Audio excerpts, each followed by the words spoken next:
You're 17 and you're planning for someday. And then quietly, without you ever really noticing, someday is today, someday is yesterday, and this is your life. This is a quote by John Green. I invite you all to take a moment, close your eyes, remember how old you were at 17. 17, right? Remember your oily skin and your hormones changing. Remember who your best friend was and what you talked about in the mornings before your first class. Remember what your voice sounded like to yourself in your head at 17. If you could go back and tell yourself anything that you know now, what would you say? Go ahead, whisper it to yourself. My mother is the smartest woman I know, but unfortunately, through life's twists and turns, she was only able to complete her second year of high school before having to return to Mexico and help with the family finances by getting a summer job. About a month ago, I walked my mom through this exercise, and when I asked her what she would tell herself, she whispered, "I'm sorry." When I asked her why, she told me her lifelong goal was to work with children, maybe become a psychologist. When I asked why she didn't return to school after her summer job had ended, she said, "No one told me I should follow my dreams, not even me." After my mother's sacrifice as an immigrant into this country, I was accepted to Michigan State University as a first-generation college Latina.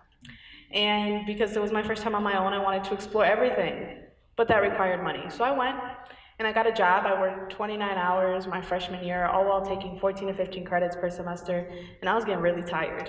So every time I went home, I felt like I didn't have a strong support system because my mother felt I was blessed to be in this predicament to begin with. So it was hard to find that connection. Throughout this journey of self-discovery, many people poured into me. Some gave me their time, some gave me their talent, some gave me advice, and some gave me a box of doubts. Every gift was welcomed with open arms. Those who gave me their time taught me the value of my own. Those who gave me their talent taught me to explore the depths of my own. Those who gave me advice taught me to listen to myself because contrary to popular belief, our hearts always tell the truth. Those who gave me a box of doubts did the unimaginable for me. They never saw me for who I always knew I could be. In the fall of 2016, I was overworked and overwhelmed. I was busy planning for someday, and someday was today, and someday was yesterday, and I was so terrified that this was becoming my life. I felt as lonely as I did when I was 17. But how? How could I feel so close and so distant to who I was meant to become simultaneously? I did what any person in my position would do. I called my best friend. My best friend of 7 years was unfortunately deported under the new administration last fall. I called him in the fall of 2016 with the intent to finally give up, to just quit, because I felt school wasn't for me. And he said, "If you weren't afraid of anything, what would you be doing?" And after giving it some thought, I said something along the lines of, I would graduate in 4 years, seek to grow personally and professionally, invest in myself through travel, learn a new language, pursue my master's, fall in mutual, radical, and respectful love. But most importantly, I would make the decision to be the best version of myself. And he said, "Well, hang up and call me back once you do." That conversation propelled me to do absolutely everything I was terrified of.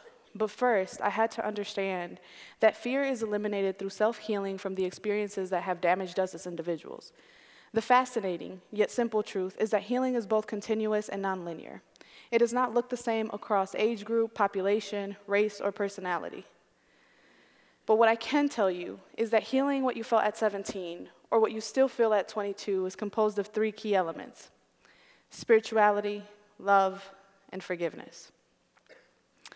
I selected a study abroad program to a continent I've always wanted to visit, Africa. I booked my flight to Tanzania for a study abroad experience that changed my life. Tanzania does not operate like America. You have endless time. Time is only as important as the importance you give it, and for those 6 weeks, I learned to be present. I learned to accept what was and what wasn't. I learned to understand that what's meant for you will be yours no matter how much you try to avoid it, and what isn't meant for you, you won't touch no matter how fast you run towards it. I learned so much about myself, but most importantly, I found my spirituality exactly where I was standing, and I've never felt more at home than when I held my own hand. When I came back, I decided to finally co-found my YouTube channel. It's called Reso's Voice, in case anyone wants to look us up. But my partner and I, my co-founder and I, Joel Dotson, decided to found this platform to provide an outlet for artists of color to showcase their talents across the state. We also do a whole bunch of other stuff, like crowd-funded scholarships and things like that. But we decided to finally take that leap and that risk. I allowed myself to be multifaceted in my passions, my lifestyle, and what I wanted to do with my life. And even though Reso's Voice is not my purpose, it's still one of my passions, and I have every right to pursue it. Although love comes natural, it's full of complexity.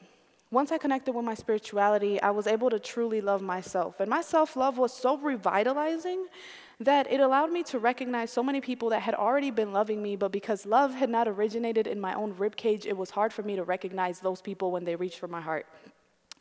And once I loved myself and I understood that, I decided to give myself at the good feeling kind of love. You know, the kind of love that involves two people, and we're still at it, just two people who radically and unconventionally love each other, enough to work through the hardships and learn from our mistakes.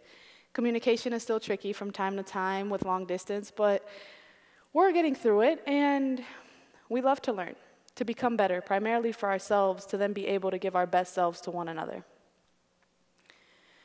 After love comes forgiveness. And once I was able to forgive myself, once I was able to love myself, I was able to forgive myself for all my academic struggles, my pace of growth, my learning journey, because I had to understand that paving the way for your people academically is not an easy thing. And once I did that, I decided to raise my grades to join the first, best, and largest Latina-based sorority in the nation, Lambda Theta Alpha Latin Sorority Incorporated. Lambda Theta Alpha brought so much growth to me as a person. It taught me not to give up. And it taught me that it's okay to be unsure of where you're going and what you're doing, but just keep going. This is a piece I started writing when I was 17, and I finally got around to finishing now that I'm 22, so I hope you guys enjoy it.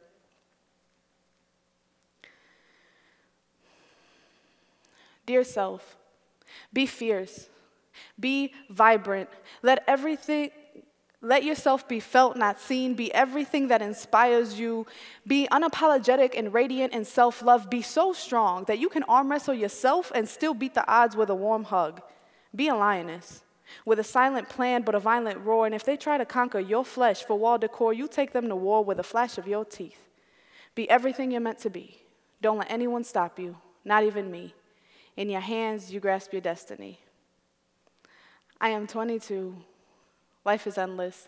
Everything I dream of becoming is tangible and subject to change. Everything I'm meant to be is already inside me, waiting to be cultivated. I am already great, and I'm only growing.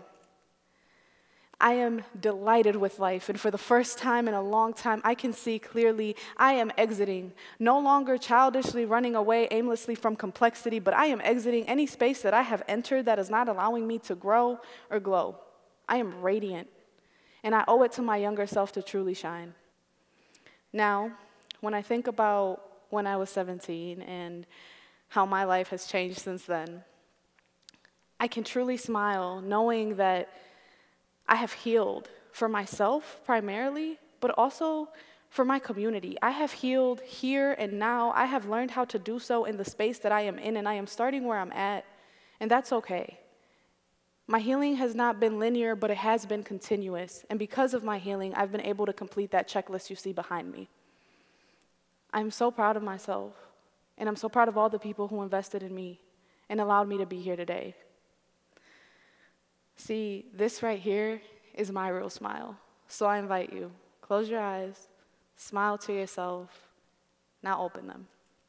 See, that's your real smile, and that's how I will remember you. So I hope that this is how you remember me. Thank you.